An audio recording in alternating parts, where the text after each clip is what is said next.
Hi everybody, drawninjakc here, and today I'm going to be doing a painting of the Black Panther. You can see the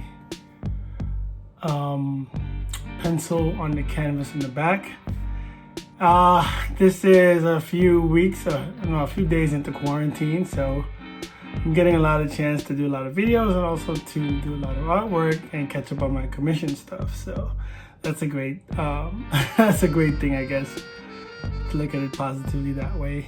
And another thing is to get to also just draw for myself, to do some paintings, some leisurely paintings that make me happy. And not that the paintings I do for my videos don't make me happy, but just to just kind of pick something that I do for myself. I don't have to necessarily record it, but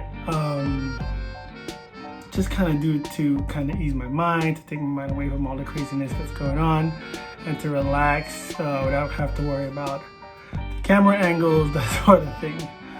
But today I'm gonna do kind of like a mixture of both. I've always wanted to do a drawing. It's funny, I've never really drawn the Black Panther before, so I've always wanted to do a drawing of the Black Panther, and I always thought that maybe it was just at some point I'd get to it. But now that I'm quarantined, I'm getting to a lot of things that I haven't gotten to before. So, but now that I'm going to do drawing, not necessarily a drawing, I'm going to do a painting of the Black Panther. It's not going to be just like a comic book drawing or a pen and ink drawing. I'm going to do a literal painting of the Black Panther that I kind of put together myself and how I wanted it to look, and gathered some reference material. The Black Panther has so many different outfits, but it's always just, a lot of it is just like a skin tight Black Panther looking outfit, and I wanted to just kind of use that but accentuate it with maybe also a interesting background of like clouds and lightning or something, or rain. To be honest with you, even now I'm recording the video, I'm not sure what the background is going to be. I wanted it to be like lightning and rain. I got some influences from a David Finch Wolverine drawing that I saw, and some ads for the Batman movie with Christian Bale that I saw, and it just kind of made me want to like add rain to the drawing. But then again, after thinking about it, the rain might be a little too much. I might just add lightning in the background of cloud, something dramatic in the background to make it, pop a little bit more.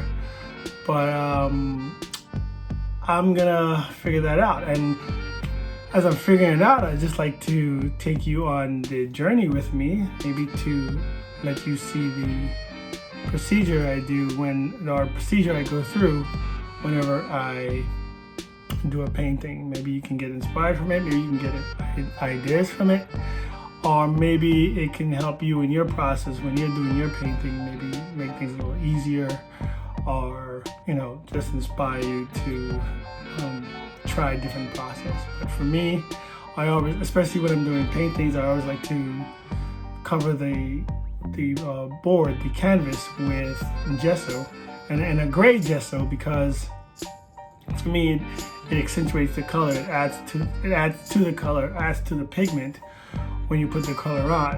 And then I usually put about two really thin coats of gesso on the canvas, and then whatever it is that I'm drawing, whatever the drawing is, I like to get pretty detailed with the pencil, because I don't want to have too much guesswork when I'm actually adding the paint on. So as I'm drawing the Black Panther, I wanted to just kind of really detail where the lighting would go, where the shadows would go, deeply with pencils, so that I wouldn't have to do any guesswork with the lighting and the shadows, because that sort of thing can determine whether a painting looks realistic or not realistic. So if you're doing a lot of guesswork and the person looks at the painting, then and if something doesn't look right, the eye will tell them.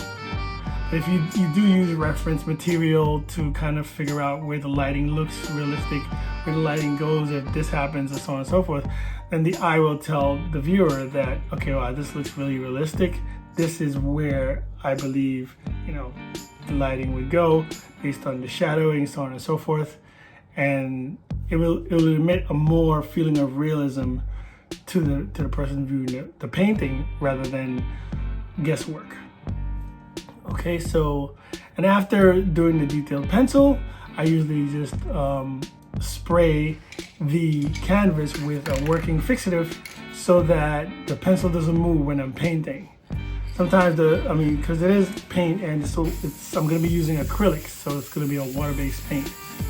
And so that the pencil doesn't move when I'm painting the portrait or the picture, I usually use a working fixative to keep it in place, and then I paint over the pencils, which is the point we're at right now. I'm about to, as you can see in the background, that's the pencil of the Black Panther that I'm gonna do. He's running, and there's a light pencil of lightning behind him, so it's still up in the air if I'm gonna do the lightning or not, or if I'm gonna do the rain or not, but I may probably just end up doing like dark clouds behind him with a lightning bolt or something like that, and see how it works out. But this is where we are right now, where I, not too long ago, applied fixative to the canvas, and so now that it's dried, I can get to work, and I'm actually very excited about seeing how this comes out, because there's a lot of contrast of Black Panther being, all in black, and then there's the lightning that creates a lot of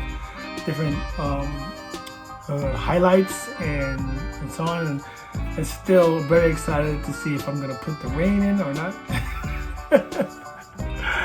So lots of decisions to make, even though I'm trying my best not to have to do any guesswork, but we'll see how it goes. Okay, so join me on the process, and hopefully we both can come out better artists after this video. Let's go. Okay, after thinking about it for a while, I decided that I'm not gonna do lightning at the back of the Panther. I actually came up with a really great idea, and I found some reference photos for smoke and fire at the back of the Panther. So it's gonna be like a nice bright flame that's gonna be permeating from one side to the next, but the flame is on one side, and then there's black smoke from the flame crossing over to the other side.